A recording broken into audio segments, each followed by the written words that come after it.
Hey, what's going on? It's your boy BT, and I came here to talk some NBA with the thousands of True School Sports subscribers. What's going on, guys? Now, as I'm shooting this video, happy Friday to you guys.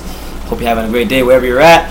What I wanted to talk about in this video is a signing the Los Angeles Lakers made, and was really kind of a blast from the past. He followed the NBA for a number of years. You probably haven't seen this name in the NBA in a couple of years, a couple seasons, and it was being reported by Mark Stein of ESPN that the Lakers have signed a one-year deal worth $8 million with Jianlian. Now, you guys might remember Jianlian. He came into the league, I believe it was around 2009, and he was a rookie with the Bucks. He had a lot of hype coming into the league. Many people call him, a hybrid of like Yao Ming and with guard skills, and he had his little hype train coming into the league, but couldn't really live up to any of that hype. Struggled to find himself. I think the best year he probably had was when he played on that really bad Nets team. It was 2010. He averaged 12 points per game. Shot 36.6% from the field, from the three-point line, I should say, and provided some good floor spacing for them. Now, he hasn't really proven that he could provide any shooting consistently outside of that year, but he's 28 right now. He'll be 29 during the NBA season. So, when you look at this landscape of the Lakers depth chart right now, the two power forwards they do carry are Julius Randle and Larry Nance. Now, you figure those guys are going to get a lot of minutes, but this is just a move that will ensure that they have depth behind these guys. And listen, the NBA has changed a lot since when Yee first came into the league.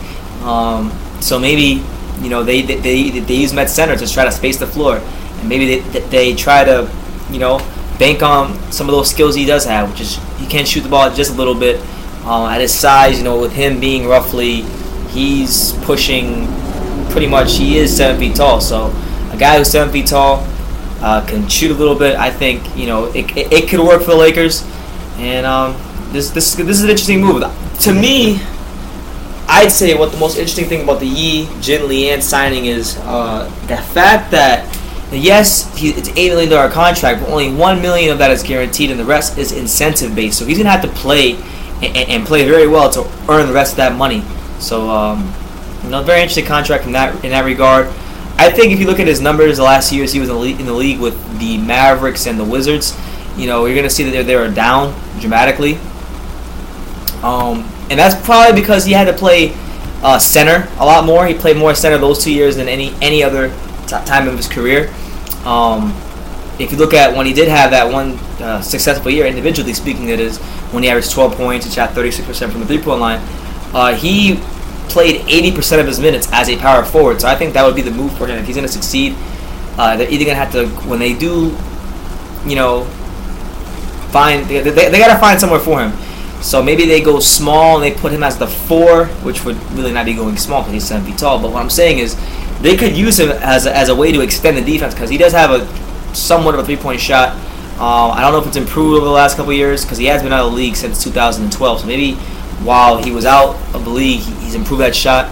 And they say 27 to 30 is usually a guy's prime year. So maybe they're getting Jianlian in his prime, and we do get to see just a little bit of that guy who was hyped up coming into the league. But interesting move for the Lakers. I think I'm interested to see how he fits into the team and if he can really find himself in the NBA. Because I feel like when it stops in Milwaukee, New Jersey, Dallas, Washington, he's a skilled player. He can play, but just didn't have an identity. Didn't have a defined role.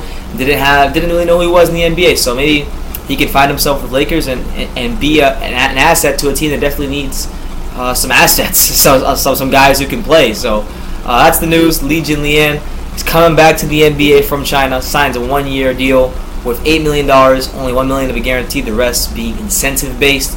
Let me know what you guys think. How will Yee play this year in the NBA? How do you think he's going to contribute to this Lakers team? And does he even get any minutes, being that he's a power forward behind Julius Randle and Larry Nance Jr.? Leave your comments down below. Take the time to subscribe, and you can love me or you can hate me, but I'm just a kid from Dania. So until next time, take care, guys.